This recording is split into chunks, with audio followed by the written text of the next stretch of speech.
5 وقت کی نماز یہ میرے نبی کی آنکھوں کی ٹھنڈک ہے، 5 وقت کی نماز اس امت کی شان پہچان ہے۔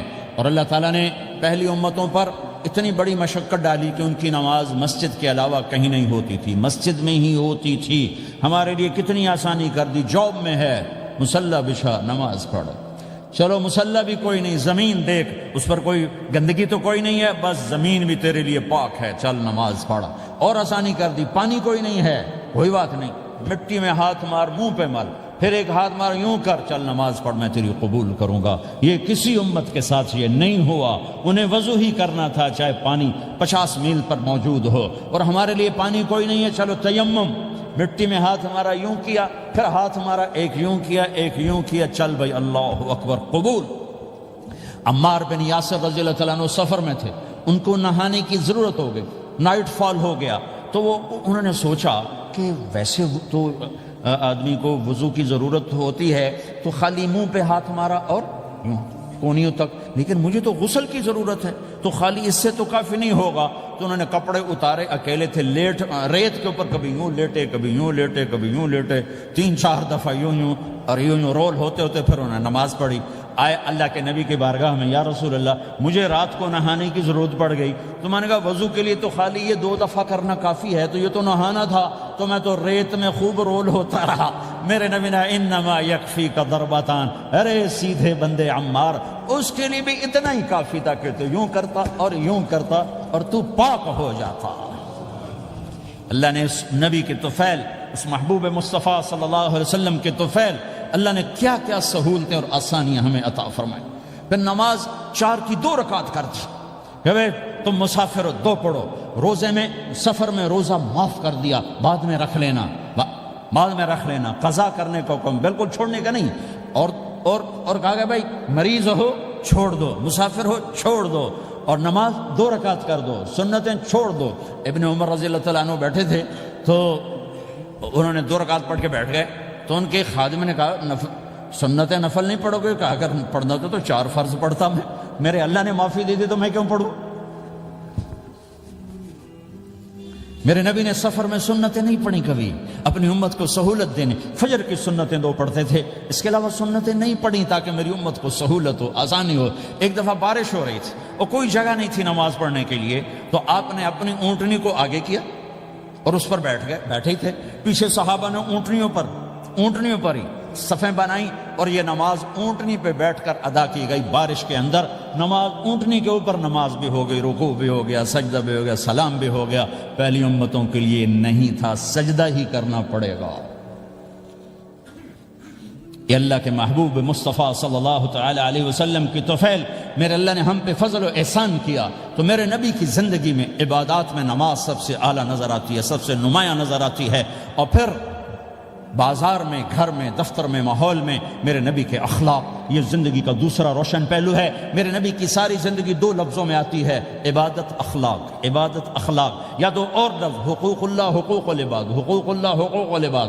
حقوق اللہ میں نماز سب سے اعلیٰ، اور حقوق العباد میں لوگوں کی برداشت کرنا، لوگوں سے درگزر کرنا، معاف کرنا، جھوٹ سے بچنا، دھوکے سے بچنا۔ میرے نبی سے پوچھا گیا یا رسول اللہ مسلمان کنجوس ہو سکتا ہے؟ ہم نے کہا ہو سکتا ہے۔ یا رسول اللہ مسلمان کمزور ہو سکتا ہے، بزدل ہو سکتا ہے، ڈرپوک ہو سکتا ہے؟ آپ نے کہا ہو سکتا ہے۔ یا رسول اللہ مسلمان جھوٹ بول سکتا ہے؟ آپ نے کہا نہیں، جھوٹ نہیں بول سکتا، جھوٹ نہیں بول سکتا۔ ہاں، الا لعنت اللہ علی الکاذبین، جھوٹوں پہ اللہ کی لعنت۔ اس لعنت کے ساتھ 400 پاؤنڈ بچا لیے، 4000 بچا لیے، 4 ملین بچا لیے، 4 بلین بچا لیے، 4 ٹریلین بچا لیے، ساری دنیا کو بچا لیا، اور اوپر اللہ کی لعنت پڑی تو اللہ کی قسم گھاٹے کا سودا ہے۔ اور سچے ہو گئے، سچ بولا، یہ میں 100 پاؤنڈ کماتا ہوں، لے لو جو لینا ہے اس میں سے، یہ میں 1000 پاؤنڈ کماتا ہوں، لے لو جو لینا ہے، یہ میں 50,000 پاؤنڈ کماتا ہوں، لے لو جو لینا ہے، کہ مسلمان کی زبان سے جھوٹ نہیں نکلتا، سچ ہی بولتا ہے۔ آپ تشریف لے جا رہے ہیں، ایک آواز ہے یا رسول اللہ، آپ نے یوں دیکھا، کوئی نظر نہیں آیا، پھر آواز ہے یا رسول اللہ، تو آپ نے دیکھا کہ ہرنی ڈیئر چھوٹی وہ کھڑی ہوئی، رسی میں بندھی، تو آپ نے کہا کیا ہوا؟ کہا جی آپ کا صحابی مجھے پکڑ کے لایا ہے، میرے چھوٹے چھوٹے بچے بھوک سے رو رہے ہوں گے، آپ مجھے چھوڑ دیں، میں بچوں کو دودھ پلا کے واپس آ جاتا، مجھے پتا ہے میرے اللہ کی تقدیر میرے بارے میں کیا ہے۔ تو آپ نے کہا اگر تو واپس نہ آئی تو پھر تو اس نے کہا مجھے اللہ جہنم میں ڈال دے۔ آپ نے اس کی رسی کھول دی، خود وہیں بیٹھ گئے۔ اس نے دوڑ لگائی اور پہاڑوں میں گم ہو گئی۔ تھوڑی دیر کے بعد وہ دوڑتی ہوئی آئی اور آ کے سر یا رسول اللہ میں حاضر ہو جاؤں۔ تو آپ نے اس کو باندھ کے وہیں آپ بیٹھ گئے نہیں۔ دیر کے بعد وہ صحابی آئے جنہوں نے اس کو شکار کیا تھا، پکڑا تھا، تو کہنے لگے ان کا یا رسول اللہ آپ یہاں کیسے؟ کہا میں ایک درخواست لے کر آیا ہوں۔ کہا کیا؟ کہ یہ ہرنی مجھے ہدیہ کر دو۔ کہا یا رسول اللہ سب کچھ آپ کا ہے، کہنے بس یہ ہدیہ کر دو۔ یا رسول اللہ حاضر۔ تو آپ نے اس کو لے کر رسی اس کی گردن سے نکالی کہ جا بچی اپنے بچوں کے پاس جا کے خوشی منا، سچ نجات دیتا ہے اور جھوٹ ہلاک کرتا ہے۔ ایک ہرنی جان کی بازی کھیل گئی سچ بولنے کے لیے، تم چند پونڈوں پہ جھوٹ بولتے ہو، ایمان کو برباد کر کے رکھ دیتے ہو۔ مسلمان جھوٹ نہیں بولتا، مسلمان دھوکہ نہیں دیتا، مسلمان کی زبان سے سخت بول نہیں نکلتا، کسی کو بے عزت نہیں کرتا، کسی کو کی بے اکرامی نہیں کرتا، کسی کا دل نہیں توڑتا، کسی کو ذلیل نہیں کرتا، خود سہتا ہے، اوروں کو خوشیاں دیتا ہے، خود دکھ سہتا ہے، اوروں کو راحت دیتا ہے، خود تکلیف سہتا ہے۔ یہ میرے نبی کے اخلاق ہیں، یہ میرے نبی کی زندگی ہے، اور یہ اسلام کا سب سے بڑا چیپٹر ہے، وہ سب سے مشکل چیپٹر ہے۔ جب میرے نبی نے لمبی نمازیں پڑھی تو اللہ نے روک دیا کہ میرے حبیب ما انزلنا علیک القرآن لتشقى، اتنی لمبی نماز نہ پڑھ کے تو تھک جائے۔ میرے نبی نے تبلیغ میں زور دکھایا تو اللہ نے روک دیا، فلتذهب نفسك علیہم حسرات، میرے نبی اتنا غم نہ کر کے آپ خود ہی آہیں بھرتے بھرتے آپ مر جائیں۔ میرے نبی نے مال سارا خرچ کیا، اللہ نے اس سے بھی روک دیا، ولا تبسطها كل البسط فتقعد ملوما محسورا، اتنا خرچ نہ کریں کہ آپ خود پھر دکھی ہو کے بیٹھ جائیں۔ خرچ کرنا بہت بڑا عمل، تبلیغ سب سے سارے عملوں کا سردار عمل۔ تبلیغ سے بڑا کوئی کام ہوتا تو اللہ نبیوں کو دیتا، اگر تبلیغ سے بڑھ کر کوئی کام ہوتا تو اللہ نبیوں کو دیتا، گشت سے بڑھ کر کوئی محنت ہوتی تو اللہ نبیوں کو دیتا۔ 950 سال نوح علیہ السلام گشتی کر رہے ہیں، اور اللہ کی مان لو، اتنا عظیم عمل کا میرے نبی درمیانہ نماز سب سے بڑی عبادت، میرے نبی درمیانہ کام۔ لیکن جب میرے نبی نے اخلاق اچھے کیے، دشمن کو معاف کرنا، تو ایک آدمی آپ سوئے ہوئے تھے، آپ کی تلوار لٹکی تھی، ایک آدمی آیا، اس نے آپ کی تلوار اتاری اور یوں ہماری پسلی میں، آپ اٹھ کے بیٹھ گئے۔ اب وہ قتل کے ارادے کے لیے آ چکا ہے اور تلوار یہاں ہے، کہتا من یمنعک منی، اب بول تمہیں کون بچائے گا؟ تو آپ نے مسکراتے ہوئے کہا اللہ، تو اس کے ہاتھ سے تلوار گر پڑی، تو آپ نے اٹھا لی، آپ نے یوں سیدھی کی، اب تو بچا، تجھے کون بچائے گا؟ وہ کہنے لگا مجھے تو ہی بچائے گا۔ وہ تو اللہ کو جانتا نہیں تھا، کہا بابا مجھے تو ہی بچائے گا۔ تو آپ کہتے ہیں اس کا سر اڑا دو، یہ نبی کو قتل کرنے آیا ہے۔ میرے نبی نے فرمایا کلمہ پڑھتے ہو؟ کہا نہیں پڑھتا۔ کہا جاؤ معاف کیا۔ یہ میرے نبی کے اخلاق ہیں۔ 20 سال جنہوں نے قتل کے منصوبے بنائے، قتل کے منصوبے، مکہ والے، جب آپ مکہ میں فاتحانہ داخل ہوئے، ابو سفیان سب سے زیادہ آپ کو دکھ پہنچانے والوں میں پیش تو آپ نے ابو سفیان کو عزت دی۔ جو ابو سفیان کے گھر میں داخل ہوگا اس کو کچھ نہیں کہا جائے گا۔ آپ تو ابو سفیان کو بلا کے سولی پہ لٹکاتے، اور آپ کہہ رہے ہیں جو ابو سفیان کے گھر میں جائے گا اسے کچھ نہیں کہا جائے گا، جو بیت اللہ میں ہوگا اسے کچھ نہیں کہا جائے گا۔ سارا مکہ سامنے، آپ یوں بیت اللہ کا دروازے پر یوں دونوں ہاتھ ایسے ٹکا کے کھڑے تھے۔ پھر آپ نے کہا میں کیا کروں گا اب تمہارے ساتھ؟ تو سہیل بن عمر نے کہا آپ کریم ہیں، کریم کے بیٹے ہیں۔ تو آپ نے کہا جاؤ میں نے معاف کیا۔ یہ اخلاق آج مٹ چکے ہیں، مردوں سے، عورتوں سے، علم والوں سے، خانقاہ والوں سے، تبلیغ والوں سے، سب زیرو ہوئے پڑے ہیں۔ جب تک یہ اخلاق زندہ نہیں ہوتے اسلامی زندگی قائم نہیں ہو سکتی، اسلامی معاشرت قائم نہیں ہو سکتی۔ اور دین دو چیزوں سے آگے پھیلتا ہے، ایک دعوت اور ایک اخلاق۔ دعوت اور اخلاق۔ دعوت نہیں ہوگی تو اخلاق وہیں پڑے رہ جائیں گے، اخلاق نہیں ہوں گے تو دعوت کوئی قبول نہیں کرے گا۔ میرے نبی نے کتنے معجزے دکھائے مکے میں، نہیں کلمہ پڑھا۔ بدر میں ان کے 70 مارے گئے، فرشتوں کو دیکھا، جبریل کے گھوڑے کی آواز سنی، کلمہ نہیں پڑھا۔ خندق میں شکست ہوئی، کلمہ نہیں پڑھا۔ پانی نکلتے دیکھا انگلیوں سے، کلمہ نہیں پڑھا۔ ایک بکرے کا ایک بازو پکایا، ایک بازو بکرے کا، ایک اگلا جو بازو ہوتا، اور 40 آدمیوں نے کھانا کھایا اور ایک بوٹی کم نہیں ہوئی، کلمہ نہیں پڑھا۔ لیکن جب میرے نبی نے کہا جاؤ معاف کیا تو سارے ہی کلمہ پڑ گئے کہ واقعہ یہ اخلاق نبی کے ہو سکتے۔ حنین کی جنگ میں جب بھاگے لوگ، شکست ہوئی، تو ایک صحابی کا بھاگتے ہوئے پاؤں ہمارے نبی کا پاؤں پر آیا، اور جوتا سخت تھا، تو آپ نے کہا اوجعتنی، اور آپ کے ہاتھ میں چھڑی تھی، آپ نے اس کو یوں ماری، تو اوجعتنی، ارے تو نے مجھے کتنا زیادہ درد پہنچایا، دکھ پہنچایا۔ وہ بیچارے پگھل کے رہ گئے اور پریشان ہو گئے، اور فرماتے ہیں سارا دن میں پریشان، ساری رات پریشان کہ اللہ کے نبی کو میں نے تکلیف پہنچائی، اب میرا کیا بنے گا۔ اگلا دن ہوا تو اعلان ہو رہا تھا بھائی جس کا پاؤں نبی کے پاؤں پہ آیا تھا اس کو اللہ کے نبی بلا رہے ہیں۔ تو صحابی کہنے لگے میں نے سمجھا بس اب میری تو دنیا بھی گئی اور آخرت بھی گئی، اب میرے اوپر کیس بنے گا اور مجھے ڈانٹ ڈپٹ بھی ہوگی، میرا کتنا بڑا گھاٹا نقصان ہوگا۔ یہ حاضر ہوئے ڈرتے ڈرتے، تو آپ نے فرمایا میرے بھائی کل میں نے تمہیں چھڑی ماری تھی، وہ مجھے معاف کر دینا، اور یہ 80 اونٹ تمہیں ہدیہ دیتا ہوں، 80 کیملز یعنی 80 پراڈو، 80 رینج روور کا یہ میری طرف سے تمہیں ہدیہ ہے۔ وہ حیران پریشان، یہ میرے نبی کے اخلاق ہیں، یہ میرے نبی کے اخلاق ہیں۔ کانٹے بچھانے والی نے 4 دن آنا چھوڑ دیا، بیمار ہو گئی تھی، تو ہم نے کیا بات ہے، وہ ہمارے راستے میں اب کانٹے کوئی نہیں ہیں، کہا جی وہ بیمار پڑی ہے جو کانٹے بچھاتے تھے، تو آپ اس کے گھر چلے گئے، ماں جی خیریت تو ہے، آپ ٹھیک تو ہیں؟ کہا بیٹا مجھے کلمہ پڑھا دے، بس تیرے اخلاق نے مجھے فتح کر لیا ہے۔ میرے بھائیوں یہ چیپٹر بھول چکے ہیں، بھول چکے ہیں، بھول چکے ہیں۔ جب تک یہ چیپٹر زندہ نہیں ہوگا زندگی اسلامی نہیں بنے گی، معاشرہ اسلامی نہیں بنے گا، اور آگے قوموں کے لیے اسلام کا دروازہ نہیں کھلے گا۔ ہمیں معاف کرنا آتا ہو، ہمیں گالی دینے والے کو دعا دینا آتا ہو، غیبت کرنے والے کی تعریف آتی ہو، اور غیبت کرنے سے، غیبت سننے سے اپنے آپ کو ایسے بچاؤ جیسے زہر سے بچاتے ہو، اسے آگ سے بچاتے ہو۔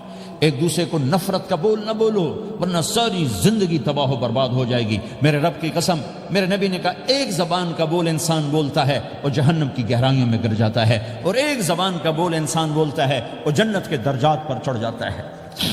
یہ زبان بہت طاقتور چیز ہے، میں ہر بیان میں اس کو دہرا رہا ہوں کہ جتنا یہ عمل ختم ہو چکا ہے اتنا کوئی عمل بھی نہیں ختم ہوا ہے۔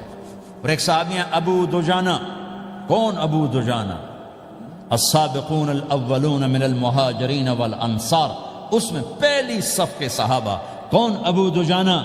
جب آپ حج پر گئے تو اپنی جگہ مدینے کا امیر ابو دجانہ کو بنایا۔ ابو دجانہ حج میں شریک نہیں ہوئے کہ آپ نے اپنی جگہ ان کو اپنا نائب بنا کے وہاں کھڑا فرمایا ابو دجانہ میری جگہ پر مدینے کا امیر ہے، یہ وہ ابو دجانہ ہیں۔ کون ابو دجانہ؟ جو جنگ بدر سے لے کر آخری حج تک ہر سفر میں شریک ہیں، ہر سفر میں شریک ہیں۔ ان کی ایک بات میں بتانا چاہتا ہوں، پہلے تھوڑی سی ان کی ہسٹری بتانا چاہتا ہوں۔ کون ابو دجانہ؟ احد کی جنگ میں آپ نے تلوار اٹھائی، کہا اس تلوار کو کون لے گا؟ کئی صحابہ کھڑے ہو گئے۔ آپ نے کہا اس تلوار کا حق کون ادا کرے گا؟ سارے بیٹھ گئے، 3 آدمی کھڑے رہے، ایک زبیر بن عوام، ایک عمر بن خطاب، ایک ابو دجانہ۔ ان کا نام ہے سماک بن خرشنہ، سماک بن خرشنہ ان کا نام ابو دجانہ سے مشہور ہے۔ تو آپ نے تلوار نہ عمر کو دی، نہ زبیر کو دی، ابو دجانہ کو دی۔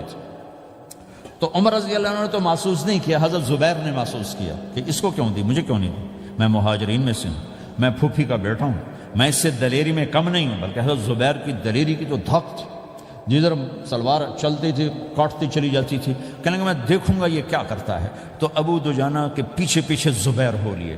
تو ابو دجانہ نے جو حملہ کیا تو 3000 کا لشکر تھا، اس کو چیر کے پار نکل کے، پورے لشکر کو کاٹ کے پار نکل کے، اور آگے عورتیں کھڑی تھیں جو مکے کے لشکر کو تیار کر رہی تھیں۔ نحن بنات طارقی نمشی علی النمارقی مشی القتل بوارقی المسک فی المخالقی المسک فی المفارقی والذر فی المخالقی ان تقبلوا نعانقی وتدبروا نفارقی فراق غیر وامقی۔ یہ گانا گا رہی تھیں اور ان کو تیار کر رہی تھیں۔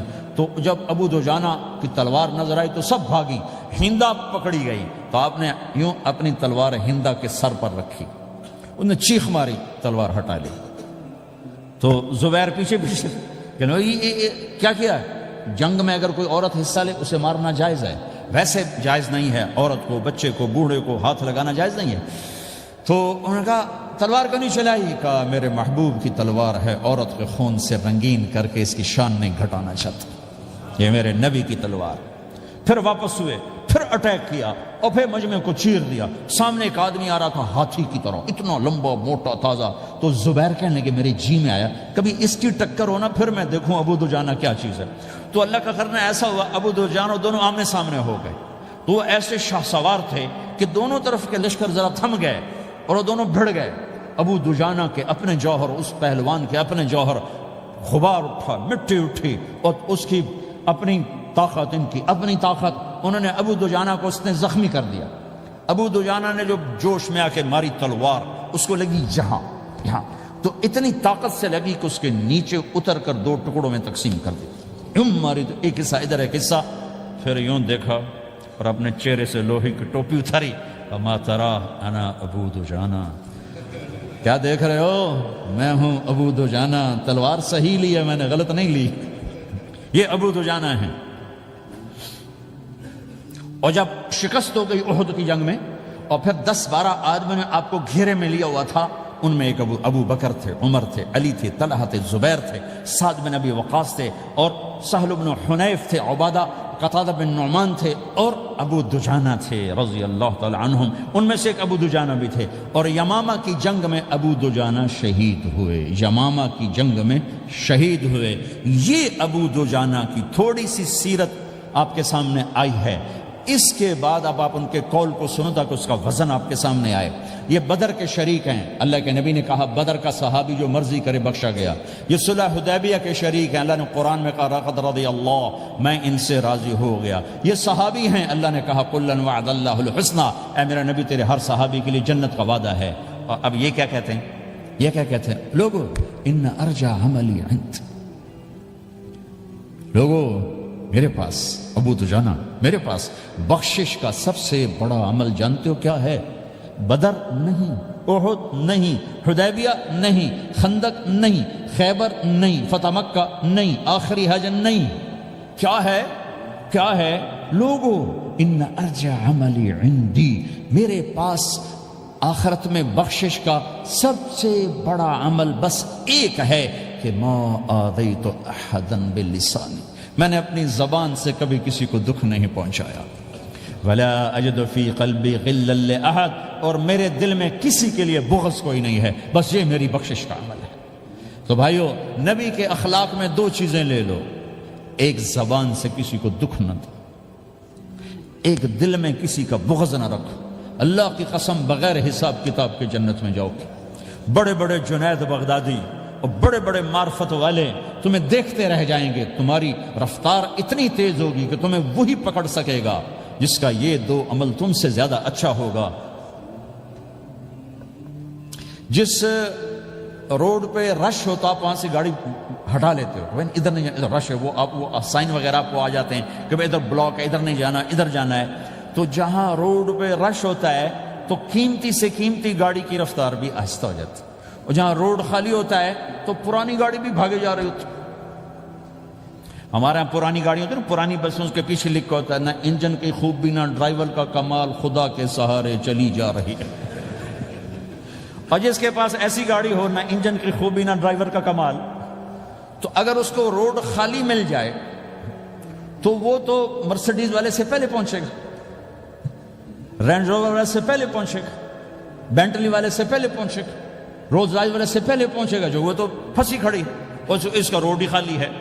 تو میرے بھائیو، یہ میں ایک مثال دیتا ہوں، عبادات کی روڈ پہ بہت رش ہے، نمازی بے شمار ہیں، روزے دار بے شمار ہیں، عمرے والے بے شمار ہیں، حج والے بے شمار ہیں، اور تہجد گزار بے شمار ہیں، علماء بے شمار ہیں، حافظ بے شمار ہیں، ذکر والے بے شمار ہیں، بہت رش ہے، تبلیغ والے بے شمار ہیں، لیکن جو اخلاق والا روڈ ہے نا، یہ خالی پڑا ہے۔ اس پہ موٹر زوکی پہ چڑھ کے آ جاؤ تو سب سے آگے نکل جاؤ، سائیکل پہ چڑھ کے آ جاؤ تو سب سے آگے نکل جاؤ، کہ روڈ ہی خالی ہے، اخلاق کا روڈ خالی ہے۔